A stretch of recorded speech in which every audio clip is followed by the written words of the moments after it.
አለባት ብዬ ስለማስብ ማለት ነው። ስንጠራውም በቃ እንትን አይልም።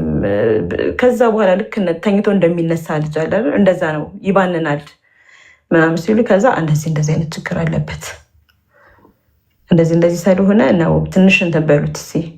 እኔም ጠዋት ወጥቼ ማታ ነው የምገባው እና ብዙም እንትን አልለውም እንደዚህ። ከዛ በቃ አንዳንድ አስተማሪዎች አሉ እንትን ማለት ጀመሩ፣ ማቅረብ ጀመሩ፣ ያቀርቡታል፣ ያስረዱታል ምናምን። ትንሽ ተመለሰ ደግሞ ትንሽ ወደ ቦታው ተመልሶ ደህና ሆኖ ነበረ። አሁንም ከዛ እንደገና ደግሞ አሁንም እንደገና ወረደ። ያው ከክፍል ወደ ክፍል ስታልፍ እዛ የነበረው አስተማሪ ተከትሎ ከሄድም አሁን እንትን ላይ ስለሆነ ሌላ አስተማሪ ነው የሚቀበለው። ለሁሉም አስተማሪ እየኩ በየዓመቱ እናገራለሁ እኔ ያለውን ነገር ማለት ነው። ግን በቃ ምንም አልቀበላለቸው። እሱ የሚያስበው ምንድን ነው? አንድና አንድ አባቱን ብቻ ነው የሚያስበው። ትምህርት ተምረ ጎበዝ መሆን ያለብክ ምናምን ስለው አባ ቢኖር እኮ በደንብ አጠናለው በደንብ እንደዚህ እንትን እላለሁ ይላል። አባ ስላለ ብቻ መማር ያለብህ ተምረ ለራስ ነው እንትን ማለት ለራስ መሆን አለብክ። የሆነ ጊዜ ምን አለ መሰል እያሰራሁት የቤት ስራ አናደረኝና ቅዱስ ግን እኮ ለእኔ እኮ አይደለም የምትማረው ለራስ ነው አልኩት። ከዛ ቆይ አሰባሰባና እማ ግን አለ በቃ አልማር አለ። ለምን ስለው ለአንቺ ካልሆነ የምማረው ባልማርስ እኔ ለአንቺ መስሎ የነበረ መማረው በቃ እንትንም ሞኝ ነው። እኔ እኮ ለአንቺ መስሎ የነበረ መማረው ሲለኝ ይሄ ልጅ በቃ ምንም እንትን አይልም አልኩኝና ከዛ በቃ እንትን እያልኩት ቅዱስ እንደዚህ ነው፣ ቤት ውስጥ እንጫወታለን፣ ይደንሳል። ደግሞ በጣም ፈጣን ነው ሁሉ ነገር ለመያዝ ከሰው ጋር ከጎረቤት ጋር ያለው ነገር በቃ ቅዱስ ብለህ ከዛ ሰፈር ለመጠየቅ ትንሹ ከትንሽ እስከ ትልቅ ድረስ መልካም ልጅ ነው የነበረው። እንትን መልካም ነው በቃ የቤተክርስቲያን ልጅ ነው። ከቤተክርስቲያን ትምህርት ቤት ሲወጣ ሚካኤል አካባቢ ነው ትምህርት ቤቱ። ከሚካኤል ሲወጣ ትምህርት ቤት ሲወጣ ሚካኤል ገብቶ ነው ወደ ቤቱ የሚመለሰው ራሱ። ትምህርት ቤትም ውጤቱ ቢቀንስም እነሱም እግዚአብሔር ይስጣቸው ከጥበቃ እስከ ላይ ድረስ ያሉት በቃ እንትን ይሉታል። ትንሽ እንኳን ቆሙ እንትን ካለ ምግብና ራሱ ያሉት ማለት ነው።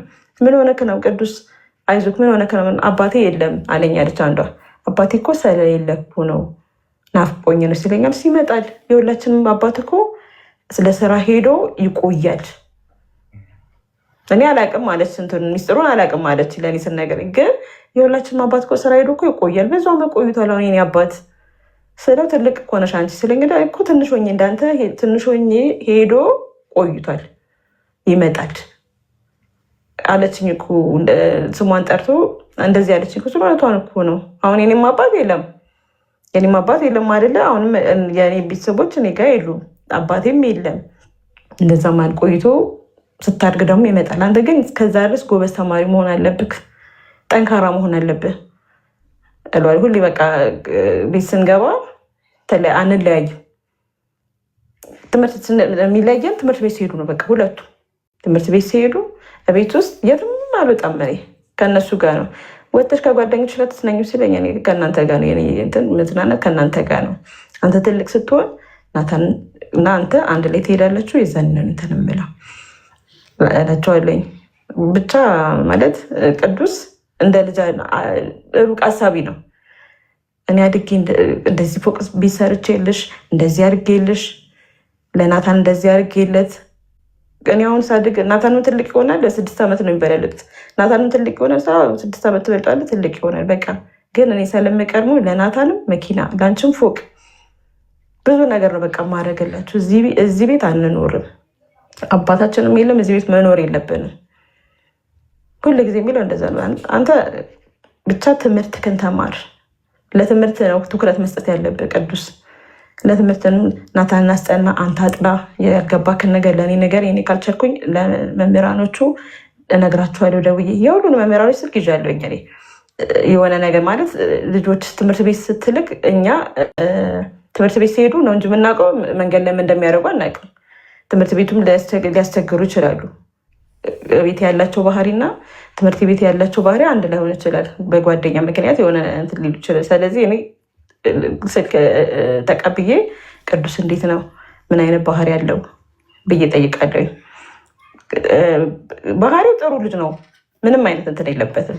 ግን ጨዋታ አሁን ደግሞ ጨዋታ ልጅ ስለሆነ ጨዋታ መሮጥ ነው በቃ እስከሚያልበው ድረስ ነው የሚሮጠው። ሌላ ምንም ችግር የለበትም። ትምህርቱ ላይ በቃ ትምህርቱን በጣም ተከታተሉ፣ በደንብ ተከታተሉ። ያኔ ማለት በተቻለኝ መጠን እከታተለዋለሁ።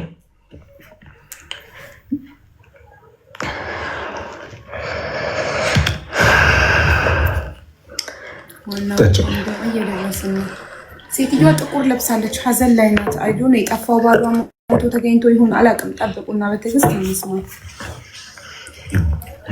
ስድስተኛ ክፍል ላይ ሲደርስ ስድስተኛ ክፍል ሚኒስትሪ ነበረ እና እማ ሚኒስትሪ በወድቅ እሰለኝ ችግር አለው ተደውለቀ ገና ልጅ ነህ ከአንተ ትወድቅ ምንም ማለት አይደለም አልኩት። ወይ በዚህ ትምህርት ወድቆበታል። ከዛ ደነገኩኝ። እንዴ ምን ማለት ነው ስለ ተወድቆ አይደለም እንደዚሁ ማልቻል ነው። በጣም ከባድ ነው። ከባድ ሁሉም ነገር ከባድ ነው፣ ግን ካላጠናከው ይከብድካል። ከዛ እሺ በቃ ብቻ ማለፍና መውደቄን እስቲ ብቻ ላጣራ አለኝ። ታልፋለህ፣ አወድቃለሁ ብለህ ለጭንቅላት አትንገረው። ታልፋለህ፣ እንደምታልፍ ታምኝበታለሽ። እንደማልፍ ታውቂያለሽ ሲለኝ አውቃለሁ። ታልፋለህ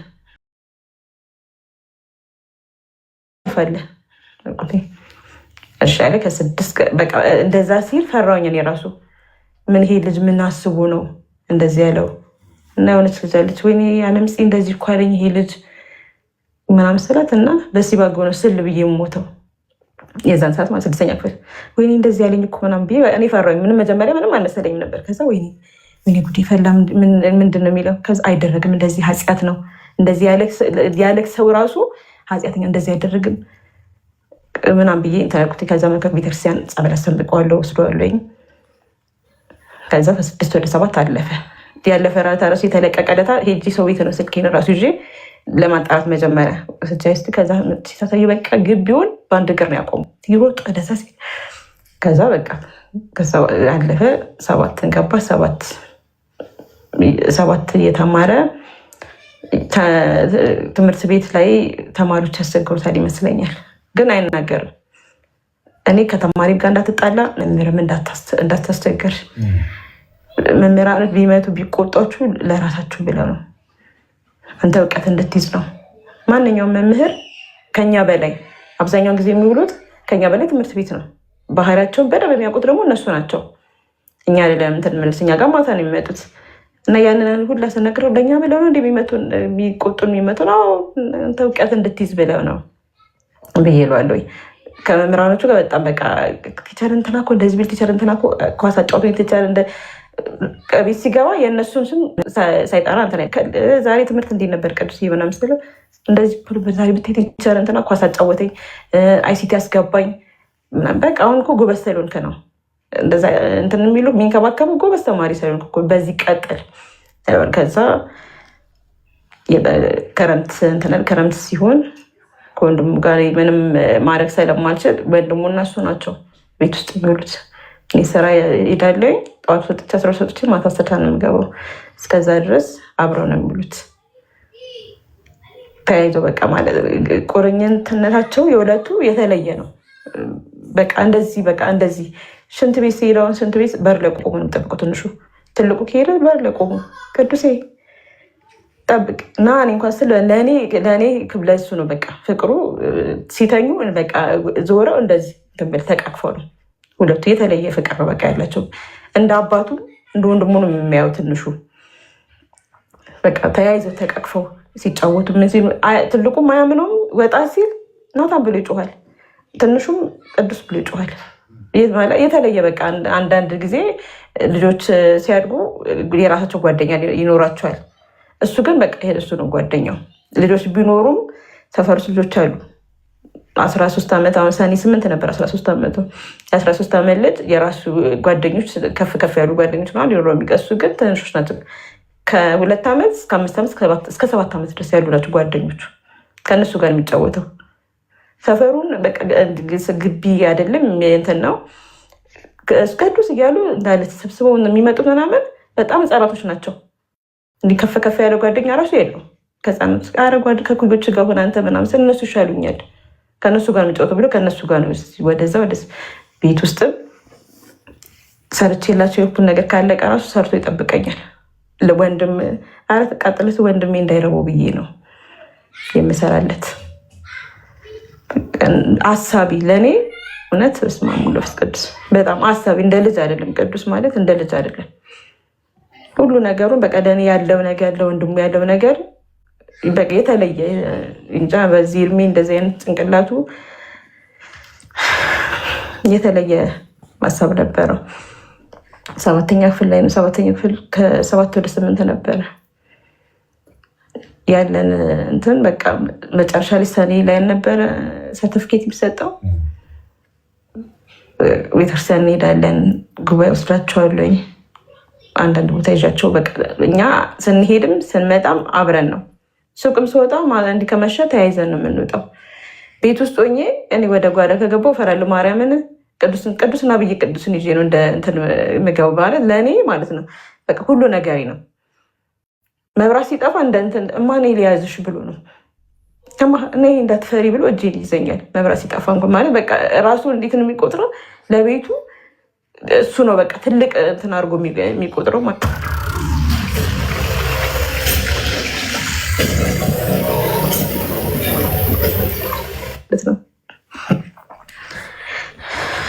ሰኔ 29 ጠዋት ላይ ነው ቤተክርስቲያን ጠዋት ተነስቶ በር ላይ ቆሞ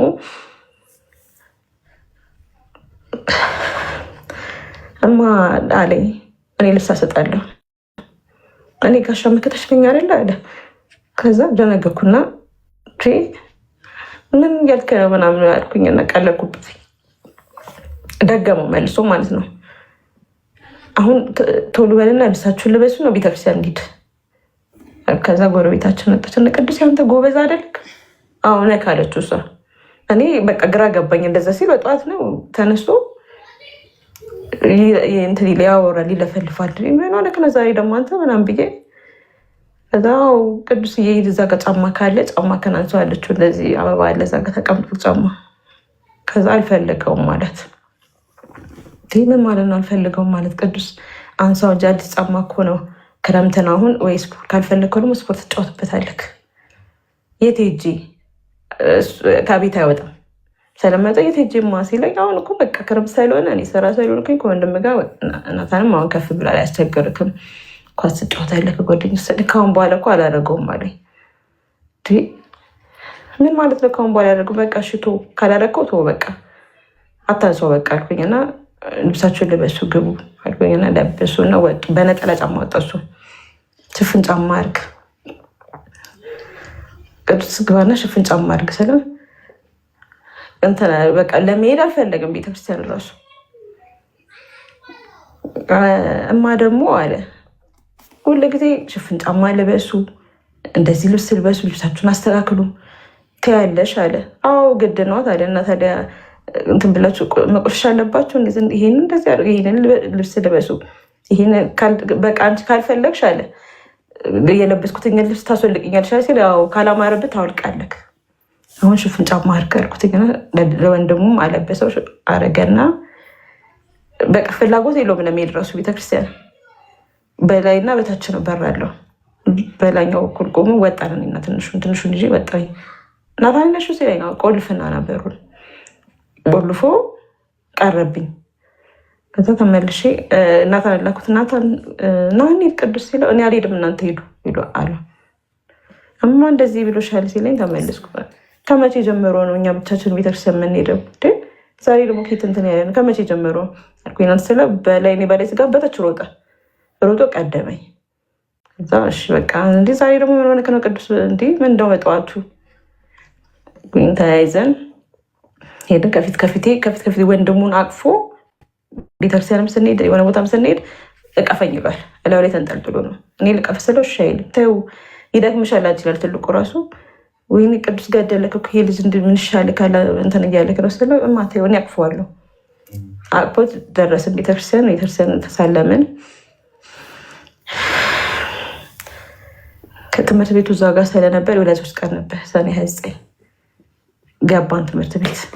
ስንገባ ወላጆች ብዙ አልመጡ፣ ሰዓቱ ገና ስለነበረ እሺ በቃ እኔ ቤት ላድርሳችሁና ቁርሳችሁን አብልቻችሁ ተመልሼ እመጣለሁ አልኩኝና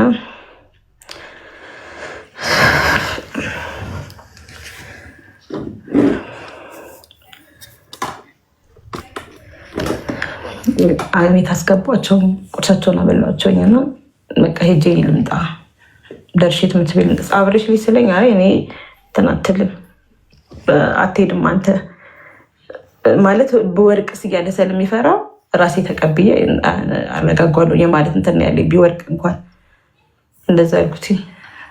ትሄጃለሽ አንቺ ሲለኝ አሁን ሄጃለኝ። ስወጣ 5 ሰዓት ነበረ ከቤት ስወጣ።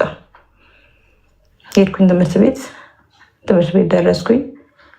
ወላይ ተበትኗል፣ ግን በየክፍሉ ነበር ሰርተፍኬት እየተሰጠ የነበረው።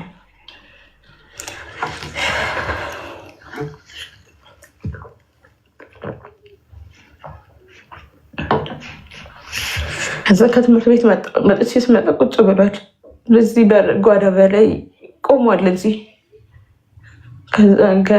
ቅዱስ እንዴት ምናምን ስል ተቀበልሽም አለኝ። አልተቀበልኩም፣ የልማት እኮ አልከፈልኩኝም።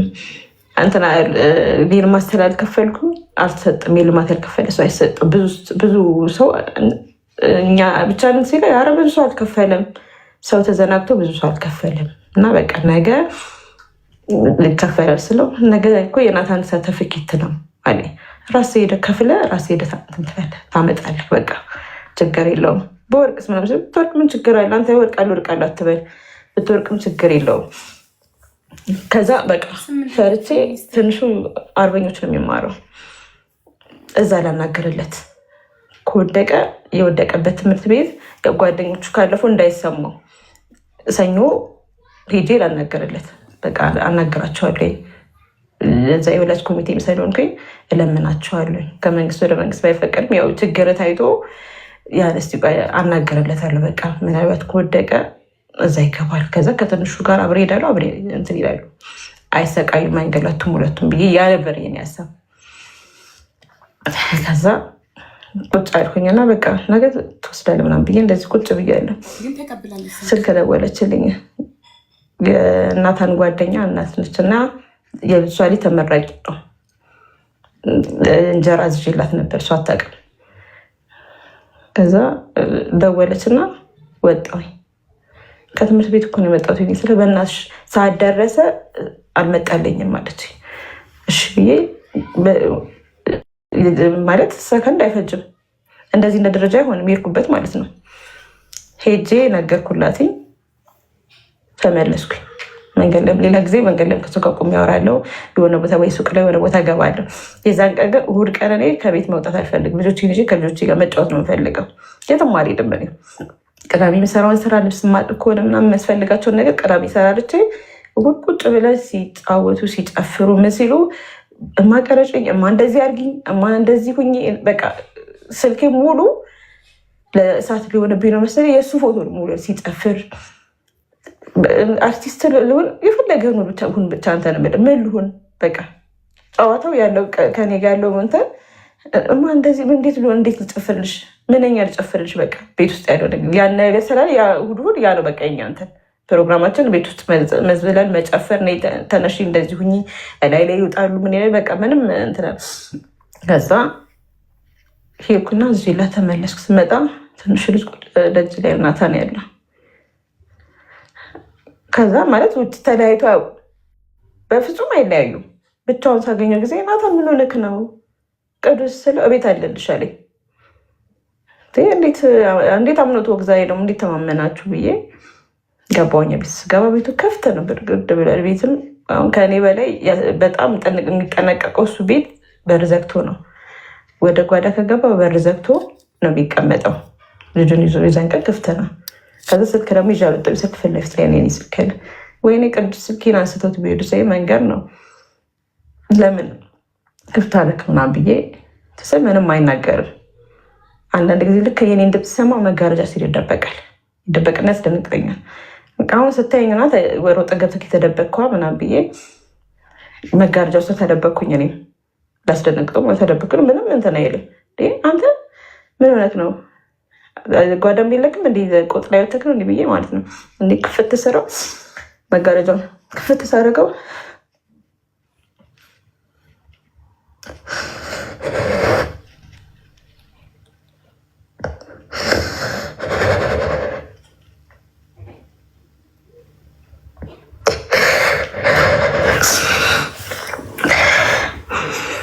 እግሩን ያየሁት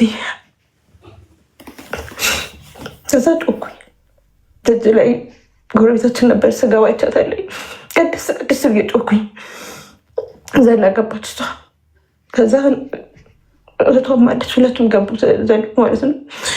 ልጄን ብዬ ከዛ በኋላ በቃ አላውቅም አወረድ ነው እና እሷ ጳውሎስ ነው የምትሰራው ትንፋሽ ምናምን ሰጠችው እና ከዛ ወደ ጤና ጣቢያ ጤና ጣቢያ ይዘን ማለት እኔ አልቻልኩኝም። በቃ እንዴት አድርጌ እንደሚይዘው ምንም እንደማደርግ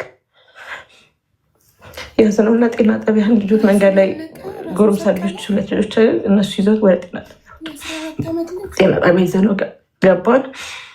ከዛ ደህና ነው እያሉ ነበር መጀመሪያ ላይ ደህና ነው እያሉ ነበር። መጨረሻ ላይ ነው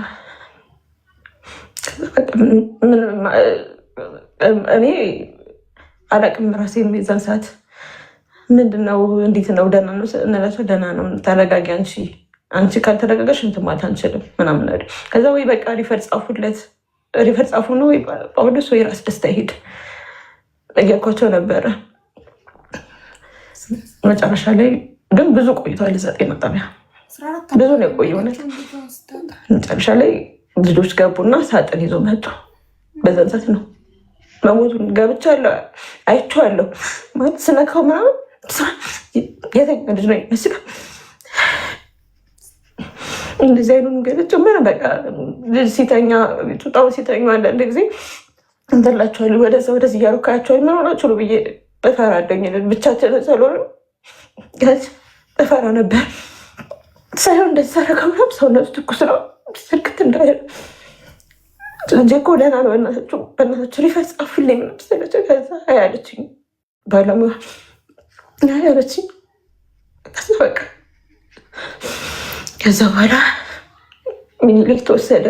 ወዲያውኑ መተው ፖሊሶች በመስኪ ቆጠሩት።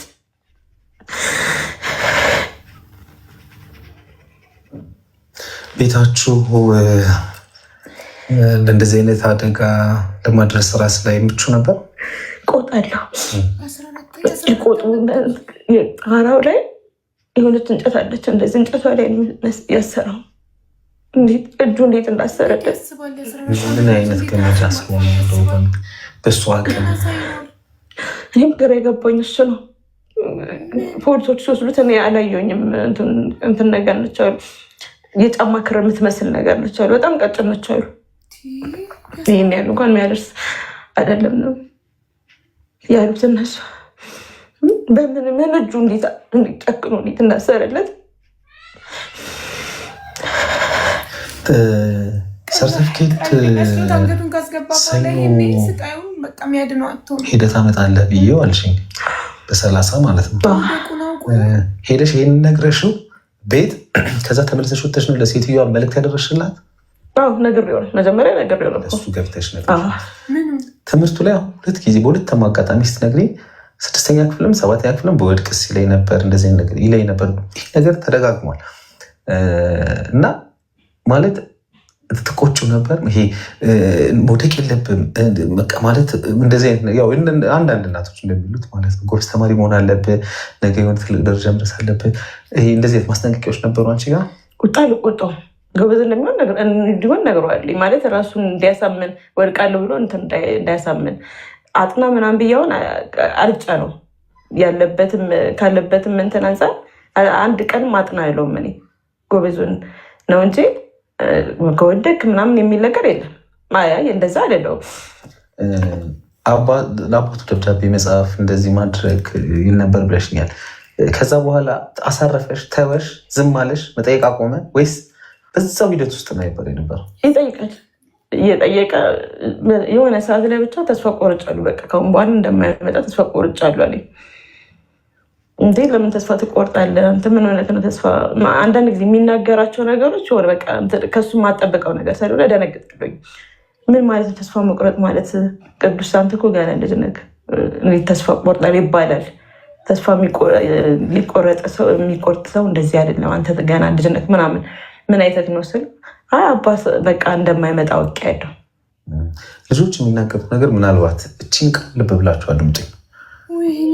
ማለት ልጆች በተለይ ደግሞ ልጆችን ለብቻችሁ የምታሳድጉ ወላጆች ወይ እናት ብቻሽን ልጆችን እያሳደግሽ ያለሽ አባታቸውን የሚያውቁ ሆኖም ግን ማግኘት ያልቻሉ በጭራሽ ማግኘት ያልቻሉ ወይ እውነታው ያልተነገራቸው በህይወትም የሌላ አባትም ከሆነ እውነታው ያልተነገራቸው ልጆች የምታሳድጊ እናት ወይ አባትም ሆነ ብቻን እያሳደግክ ልጆቹ እናታቸውን የሚያውቁ እና ግን የማይገናኙ ትኑር አትኑር የማያውቁ ከሆነ እስኪ ወደኋላ መለስ ብላችሁ ያሏችሁን ነገሮች ሁሉ አጥኗቸው። እኔ ልንገርሽ አንድ ነገር፣ በጣም ብዙ ቀይ መብራት አብርቶልሽ ነበር ልጅሽ። እውነት ለመናገር ልወቅስሽ ፈልጌ አይደለም፣ ግን ሌሎች ነፍሶች ማትረፍ መቻል አለብን። እኔ ስለሚሰማኝ ነው። ብዙ ቀይ መብራት አብርቶልሻል። አይኖ አንቺ ላትረጅም ትችያለሽ። ምክንያቱም እዛ ጋር ብዙ የሚያሳስብሽ ነገር አለ። የነሱን ቀለብ፣ የነሱን ልብስ፣ እነሱን ለማኖር የምትፍጨረጨሪያቸው ሂደቶች በሙሉ አንቺ በብዙ ነገር ሊወጥሩሽ ይችላሉ። ግን ቀይ መብራት አብርቶ ነበር ይሄ ልጅ ብዬ አስባለሁ። እኔ አሁን አንቺ ከነገርሽኝ ታሪክ ተነስቼ ማለት ነው። ምክንያቱም እኔ ራሴን እንደዚህ ባደርግስ ብሎሻል ከዚህ በፊት። እኔ እኮ ቃል አስፈልግም፣ እኔ እኮ እንደዚህ። ይሄ በጣም የእርዳታ ጥሪ ናቸው እነዚህ። በነገራችን ላይ እነዚህ ሰዎች እኮ አድኑኝ የሚሉበት ነው ይሄ ማለት እና ልብ ልንል ይገባል። ወላጆች እባካችሁ ልጆች እንደዚህ አይነት ነገሮችን ከተናገሯችሁ በቃ አድኑን እያሉ ነው፣ እየለመኑ እየተማጸኑ ነው ማለት ነው። በቃ የባለሙያ እገዛ እዚህ ጋር ነው የሚያስፈልጋቸው። ውሰዷቸው ወደ ባለሙያ። በብዙ ነገር መጠንከር መቻል አለባቸው። በብዙ ነገር መደገፍ መቻል አለባቸው። ከዛ በተጨማሪ ይሄ የምንነግርበት ሂደት ለምሳሌ አንዳንድ ጊዜ ወላጅ የሌላቸው ለምሳሌ በህይወት ወላጆቻቸው የሌሉ ግን ሳይነገራቸው ልጆች አንደኛው ወላጅ ነጠላ ወላጅ ሆኖ ያሳድጋል። እነዛ ልጆች ስለዛ ወላጅ ስለ ወላጃቸው ምን እንደሚያስቡ አናውቅም። እውነት በጣም ክፉ ክፉ ነገር የሚያስቡ ልጆች አሉ እና ይህንን እንዴት አድርገን ነው መንገር ያለብን? በየትኛው የእድሜ ክልላቸው ምን አይነት የባህሪ ለውጥ እያመጡ ነው? ንግግራቸው ምን እየሆነ ነው? ምን እየተናገሩ ነው የሚለውን በደንብ ልብ ብላችሁ አጥኖት ሰጥታችሁ ማየት አለባችሁ ብዬ አስባለሁ። የባለሙያ እገዛ እዚህ ጋር ነው ልጆቹ የሚያስፈልጋቸው፣ በጣም ያስፈልጋቸው። መዳን ስላለባቸው የእርዳታ ጥሪ እኮ ነው የሚያስተላልፉልን። አድኑን እኮ ነው የሚሉት። ይሄ ልጅ እኮ አድኑኝ እያለ ነው። አልተረዳኑም እንጂ ምክንያቱም በቃ ብዙ ቀይ መብራቶችን አሳይቶሻል፣ በጣም ብዙ። ግን አንቺ ላይ አልፈርድም። ምክንያቱም ይሄንን ላትረጂ ትችላለሽ። ከስነ ልቦና አንጻር ይሄ ልጅ ምን እየደረሰበት ነው፣ ምን አይነት ጫናዎችን እያሳለፈ ነው የሚለውን እንደወላጅ ላትረጁ ትችላለሽ። ግን ሌሎች ይሄ ታሪክ ሊያስተምራችሁ ይገባል። ልጆቻችን ምን አይነት ነገር እያሳለፉ ነው፣ በምን አይነት ሂደት ውስጥ እያለፉ ነው፣ ምን እየተናገሩ ነው፣ ምን እየነገሩ ነው። ይህን በደንብ ልብ ብላችሁ እንደው ልጆቻችሁን ብትታደጉ በጣም ደስ ይለኛል። በቃ ወደ እምነት ቦታቸው ጥሩ ነው። አንቺም ወስደሻል፣ ነግረሽኛል። ወደ እምነት ቦታቸው በመሄድ ጠንካራ እንዲሁ የምማረው ለአንቺ ብዬ ነው ማለቱ ራሱ ለአንቺ ብዬ ካልሆነ ለምን እማራለሁ ማለቱ ላይክ እናቱ እሱ ትምህርት ላይ ብቻ ተስፋ እንደጣለች የእሱ ትምህርት ለእሷ የወደፊት ህይወቷ ተስፋዋ ሁሉ ነገሯ እንደሆነ ስለሚያውቅ ነው። ገና ከ6ኛ ክፍል እያለ የዛሬ 2 ዓመት 6ኛ ክፍል ሚኒስትሪ ከወደቅኩ ራሴን በገመድ ሰቅዬ ነው ሲጥምለው ያለው። የእሱ መማር ለእናቱ ተስፋ እንደሆነ ስለሚያውቅ ይጨነቃል። ከእድሜው በላይ ኃላፊነት እየተሰጠው ስላደገ ከእውነታው ጋር ተጋፍጠው እንዲኖሩ ማለማመድ መቻል አለብን። አለበለዛ ቢያልፉት እንኳን ይህን ስቴጅ ቢያልፉት እንኳን በኋላ በቀጣይ ህይወታቸው ላይ ደግሞ ሌሎች ከባድ የስነ ልቦና ጫናዎች ይፈጠሩባቸዋል እና እዚህ ጋር እንደው በጣም ቆም ብለን ማሰብ ማየት መቻል አለብን ለማለት ፈልጌ ነው። እዚህ ደረጃ ላይ እንደደርስ እኔ ብዙ ጥሪ ያለው አሁንም በተቻለኝ ሕክምና ባለሙያ ጋር ባልወስደው በተቻለኝ መጠን ያንን ነገር እንዲረሳ ቤት ውስጥ ራሴ በምችለው አቅም ማለት ያንን ነገር እንደዚህ የተናገራቸውን ነገሮች እንዳያስባቸው በቃ ነው። ብዙ ጊዜ በምክር ይቀበላል፣ ምክሮችን ይቀበላል።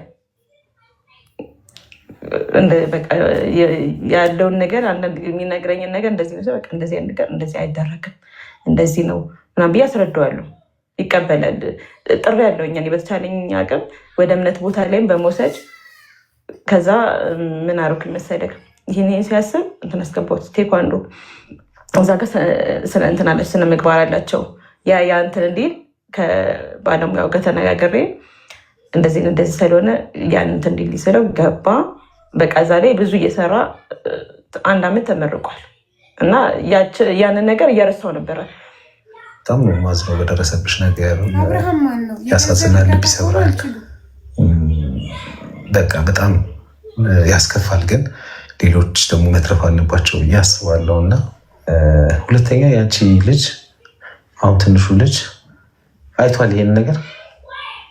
እኔ በወቅቱ ይሄ አላውቅም፣ እቤት አለልሽ ነው ያለው። ግን አሁን ላይ ናታን እቤት አይገባም። በጣም የሚያስቸግረው ስለሱ ጭራሽ ሌላ ጊዜ በየደቂቃው የሚጠራው ስለሱ ጭራሽ ስሙን ማንሳት መጥራት አይፈልግም። ምንም ነገር የሱን ፎቶ እንኳን ሴ ማለት ነው እንደዚህ ቀስ ብሎ እንደዚህ በጎን ነው የሚያው በጎን ያዋለ ፎቶ አብረው የተነሱ። ስንት ዓመቱ ነበር ታናሽ ወንድሙ?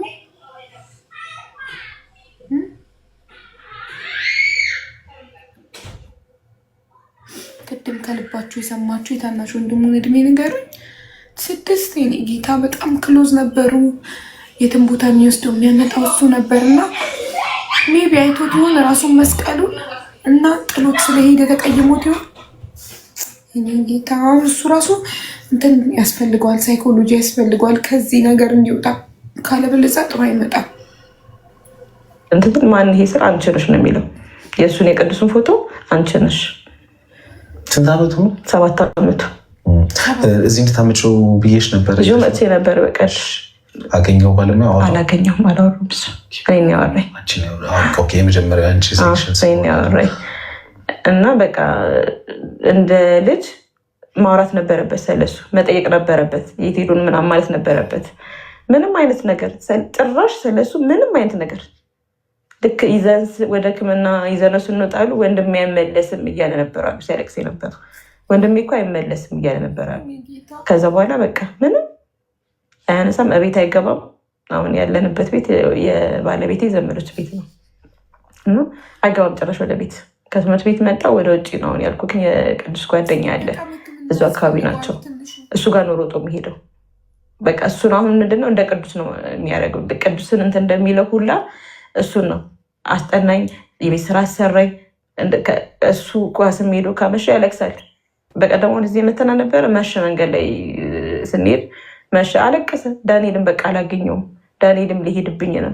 ኧረ የትም አይሄድም፣ እንደርሳለን፣ በቃ መሽቷል፣ እጅጉ በቃ ይበሏል ዳንኤልን። ከዛ ወርደን 1 ሰዓት ተኩል ምናምን የገባ ነው። ልክ ከታክሲ እንደወረድን ሮጦ እሱ ቤት ሄደው ወደ ቤት አልገባ፣ ቤት አይገባም። ትምህርት ቤት መጣ በግድ ነው በቃ በግድ። ልክ የሆነ እንትን እንዳለ ነገር እንደዚህ ወደ ውስጥ ወደ ጓዳ እያየ ልብሱን ይቀይራል፣ ወደ ውጭ ነው የሚወጣው። ምግብም አይበላም፣ እነሱ ቤት ነው ሄዶ። እሷም በጣም ተጎድቷል። ምንም በቃ እሱ ካልገባ አይገባም፣ ምግብ ቤት ውስጥ አይበላም። እሷ የቅዱስ ጓደኛ ናት፣ እግዚአብሔር ይስጣት። ማንም ልጁን እንትን አይልም። አሁን ቅዱስ ካለ ጊዜ ጀምሮ አብሮት ነው የሚተኘው፣ አብሮ ነው የሚተኘው። እሱ ካልመጣ ለምን 5 ሰዓት አይሆንም፣ አይገባም። ሰው ቤት ውስጥ ከሌለ፣ ሰው ካለ ይገባል፣ ሰው ከሌለ ግን አይገባም፣ ወደ ቤትም አይገባም። ቤቱን ወይ ውጭና እዛ እንቀመጥ፣ ሌላ ቦታ እንሂድ፣ እዚህ አልቀመጥም ነው የሚለው። እና እሱ ላይ በጣም ትልቅ እንትን ፈጥሮበታል። ያኛውን አጥቻለሁ፣ ይሄን ደግሞ ማጣት አልፈልግም። እዚህ ከባለሙያ ጋር ይቆይ እሺ። ከትምህርት ሰዓት ውጭ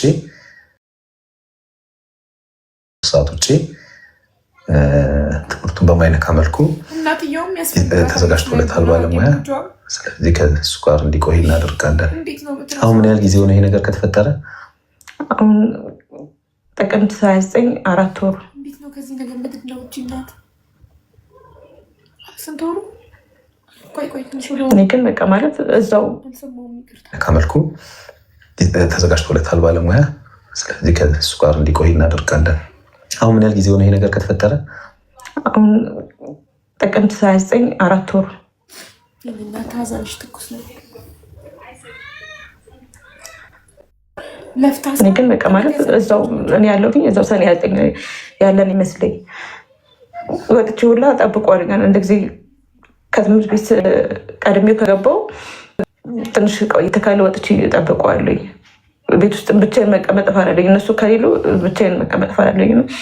ወጥቼ ቁጭ ብዬ እጠብቀዋለሁ። አሁንም እየወጣሁ እጠብቀዋለሁ። ፎቶ ምናምን በቃ ጠዋት አብረን ተኝተን ስንነሳ ማደናደርሽ በማለት ነው የሚጀምረው። ያ ነገር ነው ስነሳ በቃ ያ ነገር ነው ጭንቅላቴ ላይ የምትመለው። ስወጣ በር ዘግቼ ስወጣ ስንወጣ በር ዘግቶ ቆልፎ እሱ ማለት ትምህርት ቤት እኔም ወደ ተኛው ልጅ የሚሄደው አንድ ላይ ስወጣ ፎቶ ላይ ቅዱስ ደህና ዋል ቅዱስ ደህና አደርክ ብዬ ነው ፎቶ እንትን የምለው። ስገባ ከፍቼ ስገባ በቃ ያለ እንዳለ ነገር ነው ለእኔ የሚሰማኝ። ለሊት ተነስቼ ሁላ በር ከፍታለሁኝ። አንዳንድ ጊዜ ተነስቼ መቶ የሚጠራኝና አለ የሚለኝ ነገር ነው ይመስለኝ። አይዞሽ፣ ያው እግዚአብሔር የወደደው ነው የሚያደርገው አይደለ? ስለዚህ ታፋይሽ እኮ ህፃን ልጅ እኮ ነው። ግን አይ ነው በጣም ይገባኛል። ታሞ እኮ ቢሆን አንድ ቀን አስታምሜ ቢሆን ምንም አይቆጨኝም። በሰከንድ ውስጥ ልጅ አቤጥማ እያለኝ አጣሁት። የእናት ከዚህ በላይ እዚህ ምድር ላይ የሚቀጥል ነገር አለ? ባይማርስ አትማር። ከባድ ነው በልጅ መፈተን። ታውቁታላችሁ ወላጆች፣ በተለይ ይሄን ምን ያህል ህመም እንደሚያስከትል ሁላችንም መረዳት አይከብድ ነው። ግን አሁን የአንቺ መጠንካሬ ደግሞ የግድ ያስፈልጋል። ምክንያቱም ደግሞ ትንሹ ልጅ አለ። አንቺ መጠንከር አለብሽ። ትንሹ ልጅ አለ። የግድ ታስፈልጊዋለሽ ለትንሹ ልጅ አይደለ? እሱ ያየውን ነገር ማየት የለበትም። እሱ ላይ የሆነው ነገር ትንሹ ላይ እንዲፈጸም አይገባም። ስለዚህ ይህን በጣም ጥንቃቄ የሚያስፈልገው ጊዜ ላይ ነው ያለሽው አንቺ እና እኛ እግዚአብሔር በረዳን እንግዲህ በባለሙያ የምናግዝሻለን። ግን ያንቺ ጥንካሬ ትልቁን ቦታ ይወስዳል። እንደ እናት አይኖ ህመም አለው በጣም በብቸኝነት ያሳደግሽውን ልጅ በዚህ መልኩ ማጣት ከባድ ነው። አይኖ ግን ሆነ ደግሞ አይደል? መቼም ከአምላክ ጋር አንጣለም። እግዚአብሔር የወደደው የፈቀደው ነው የሆነው እና መጠንከር ነው ያለብሽ። ለመጨረሻ ጊዜ አባቱ ሲሄድ ቅዱስ ስንት ዓመቱ ነበር? 7 ዓመት። ከዛ 5 ዓመት አላየው 6 ዓመት 7 ዓመት 14 ዓመት ወደ የ14 ዓመት ልጅ እንዴት ልጅ ድምፁንም ሳይሰማ ሳያየው ነው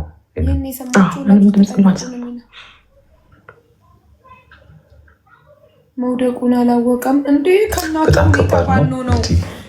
አላውቅም ባለቤትሽ ነው ወይም የቅዱስ አባት ያለበት ነው ሁኔታ አናውቅም። እንግዲህ እንደነገርሽኝ ኑሪ ሙትም እንኳን አታውቂም።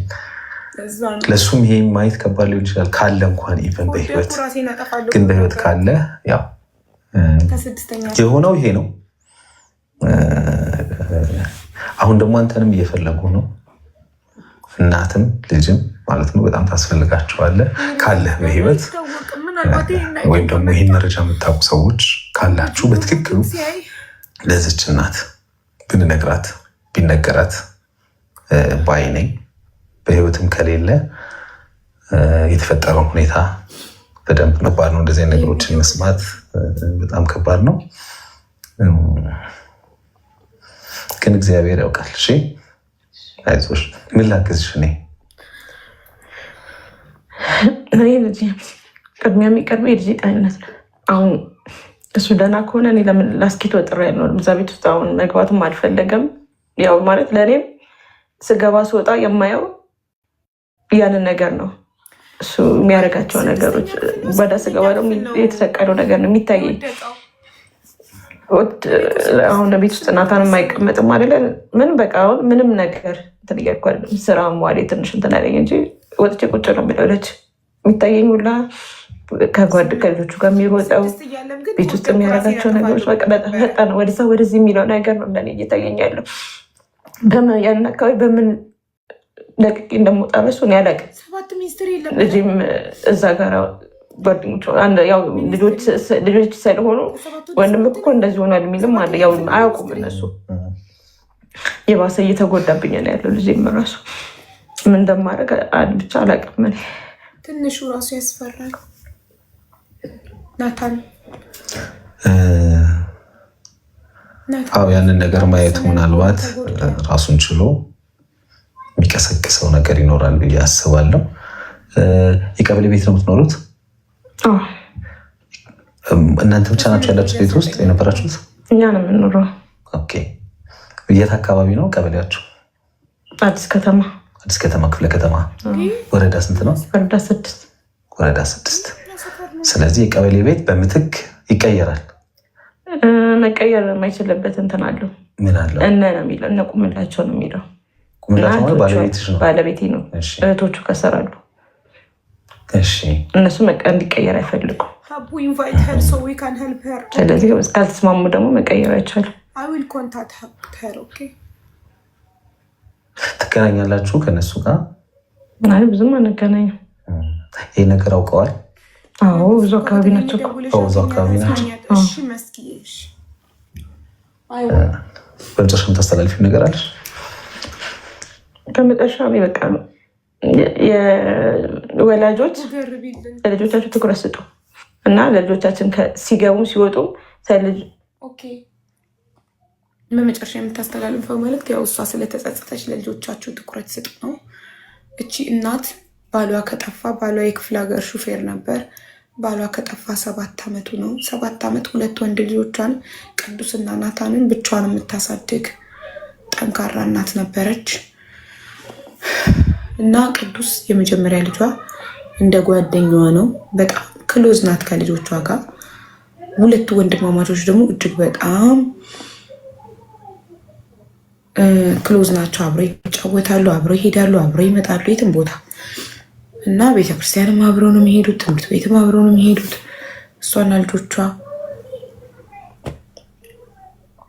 እና ቅዱስ እንደ መጀመሪያ ልጅነት ብዙ ኃላፊነት ይሰጠው ነበረ እና ሁሌ ትምህርቱ ላይ እንዲጎብዝ እንዲበረታ ትነግረው ነበር እና 6ኛ ክፍል ሚኒስትሪ ከወደቅኩኝ በወድቅስ ይላታል። ሁሌ ስለሚጨነቅ በጣም ስለ ትምህርቱ በወድቅ ግን ራሴን ነው ማጠፋው ይላል እና 6ኛ ክፍል እንደዛ ብሏል። እንደገና አንድ ጊዜ እኔ እኮ መማር አልፈልግም፣ ግን የምማረው ለአንቺ ስል ነው፣ ለአንቺ ካልሆነ ባልማረስ ብሏታል። እና ያው እነዚህ ነው 2 ቀይ ምልክቶች ሰጥቶች ነበር ያለው ጋዜጠኛው። እነዚህ 2 ቀይ ምልክቶች ሰጥቷት ነበረ። ያው ግን እሷ በኑሮ ጣውነት ቢዚ ስለነበረች ልብ አላለችም እና 8ኛ ክፍል ሚኒስትሪ ሲወድቅ ራሱን አጠፋ። ቤት ውስጥ ራሱን በገመድ ሰቀለ። የ14 ዓመት ልጅ እና አሁን ታናሽየው ናታን የ7 ዓመት ልጅ ነው እና በቤት መግባት አይፈልግም። የወንድሙ ፎቶ ማየት አይፈልግም። እንደዛ ስትል በጣም ተሰማኝ። የወንድሙ ፎቶ ማየት አይፈልግም። አይ ፊል ተቀይሞታል ወንድሙን እና ለምን ትተኸኝ ሄድክ ይመስለኛል። ፎቶ ማየት አይፈልግም። ስለሱ ምንም መስማትም መናገርም አይፈልግም። ወንድሜ የት ሄደ ብሎም አይጠይቅም። ፎቶውን አያይም። እንዲህ ነው የሚለው የእሱ ፎቶ ሲመጣ እና አይ ፊል ላይክ በጣም ተቀይሞት ለምን በቃ እንደዚህ ክሎዝ ሆነን አብረን ሁሉን ነገር አብረን እያሳለፍን ለምን ጥለኸኝ ሄድክ ብሎት እና ለዛ ይሄ ልጅ እርዳታ ካልተደረገለት ወንድሙን በጣም ስለሚወድ ወንድሜ ጋር ልሄድ ብሎ እሱም እንዳይደግመው ነው የምፈራው። በጣም አሳዘነኝ። መጀመሪያ እናትየው ነበረች ያሳዘነችኝ በጣም። የእሱን ስሰማ ደግሞ ከእናትየው በላይ ለሱ አዘንጉለት።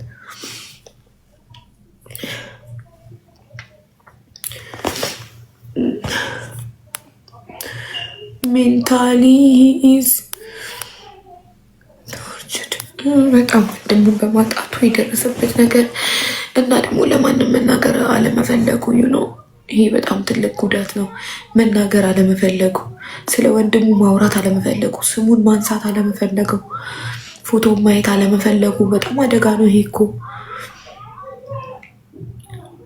ካልተናገረ ውስጡ ከታፈነ ተደብቆ እሱም እንዳይደግመው የወንድሙን ስራ ወንድሙ በጣም ስለሚወድ ወንድሙ ጋር ለመሄድ እንዳይሞክር ነው የፈራሁት።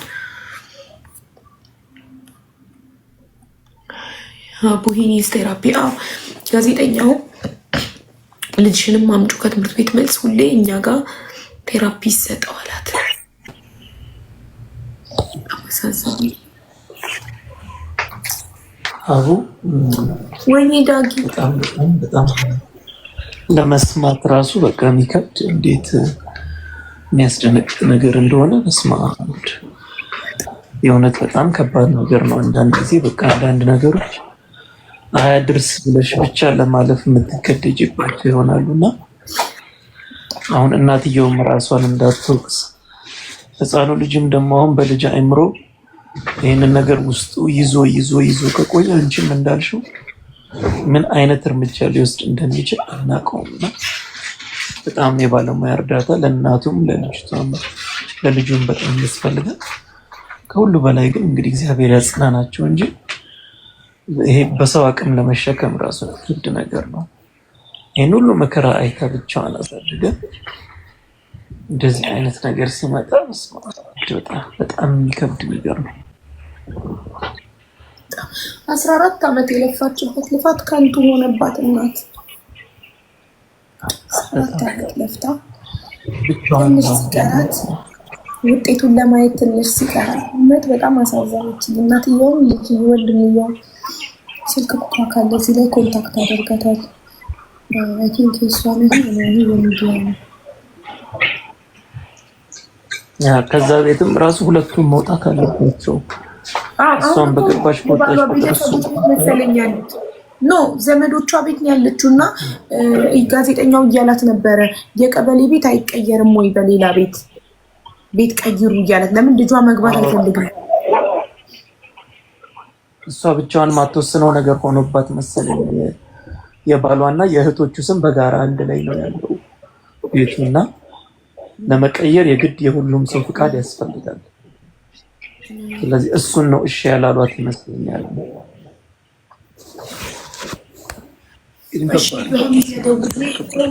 ዮሃ ሚዲያ ደውዬ ቁጥሯን እቀበላለሁ መስኪ እና እናግዛታለን፣ እጠራታለሁ፣ አይዞሽ እንላታለን፣ እናጽናናታለን። ኧረ ገና የቆየ አይደለም ሳይሆን ሆነ የተቆጠው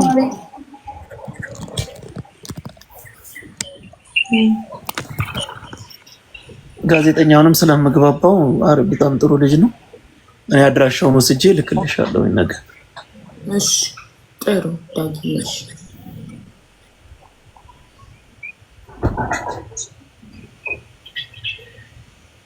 የዛሬ ዓመት ነው የምትሉ ከተለቀቀ 5 አወር አጎ ነው ማሮቼ።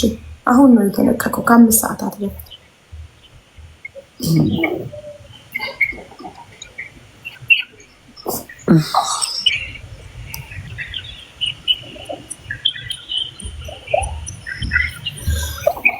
እሺ ከዛ 40 ደቂቃ ዘገየን። እንደውም ከምሽቱ 2 ሰዓት ነበር የምዘጋው።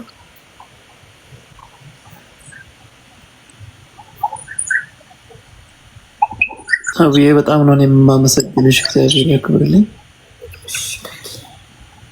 ወደ 5-6 ሰዎች እየጻፉልኝም አሉ። እንደገና ደግሞ ብር ማስገብተው ለከሌ ስጥልኝ ያሉም ሰዎች አሉ። ከነገ ጀምሮ አደርሳለሁ። ያንቺንም ኃላፊነት ወስጄ አደርሳለሁ።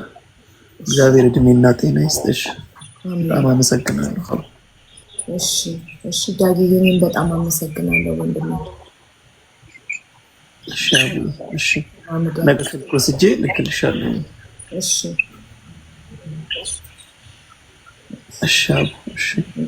መልካም ምሽት። የጋዜጠኛውን ስልክ ነው አመትልክልኝ? የሚዲያው እዚህ ላይ አለ። የጋዜጠኛው የራሷን ጠይቄው የራሷን ስልክ ካለው የእሱ የእናቱን። ኦኬ ጥሩ በቃ ቴንኪው በጣም ዳጊዬ ክበርልኝ። አሜን ሀቡዬ አሜን። የኔና ወንድሜ ሰላም ይደርልኝ። አሜን ደህና ደርሽ። አቡ ቆይቷል እኮ አልቆየም። ከተፖሰተ 5 hours ago ነው። ጉዳዩ ከተፈጸመ ደግሞ 4 ወሩ ነው። ስለዚህ በ4 ወር ውስጥ እቺ እናት የ14 ዓመት ልጇ ራሱ ነው በገመድ ሰቅሎ ሞተው በ4 ወር ትበረታለች ማለት ኢምፖሲብል። እንዴት እንደሆነች እንጠይቃታለን። እሺ ውዶቼ ልዘጋ ነው። በጣም ተረበሽኩ የእውነት። ፈጣሪ ሀገርህን ብቻ እኛ በህይወት እያለን የልጆቻችንን ሞት እንዳታሳየን ለማንም ወላጅ። እሺ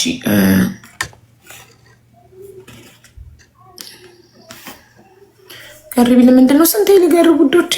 ትከመኝ ዩዋ ሚዲያ ላይ ገብታችሁት እንትን ይሄኛውን አካውንቴን ፎሎ አድርጋችሁታል ሁላችሁም። ልነቅለው ነው ገስት ላይ ያለውን እኔ ራሱ ተንሰቅስቄ አይደለም እናት ለሆነ እናት ላልሆነም በአጠቃላይ የሰው ልጅ ራሱን ሲያጠፋ በጣም የሚያም ነገር ነው። ግን ልጅ ደግሞ ሲሆን ገና ያልኖረ ምንም ያላየ ያላገባ ያልወለደ ህይወቱን ያልኖረ የ14 ዓመት ልጅ ገና በዚህ እድሜው ህይወት በቃኝ ብሎ ራሱን ሲያጠፋ አስባችሁታል? ገና ምንም ሳይጓዝ ምንም ሳይራመድ ምንም ሳይኖር የኖረ ህይወትን ያጣጣመ ያየ ያገባ የወለደ ምናምን ኢትሶኪ ሲሞት ግን ህፃን ልጅ ግን ህይወቱን ያልኖረ ሲሞት በጣም ያማል። በሉ በቃቸው።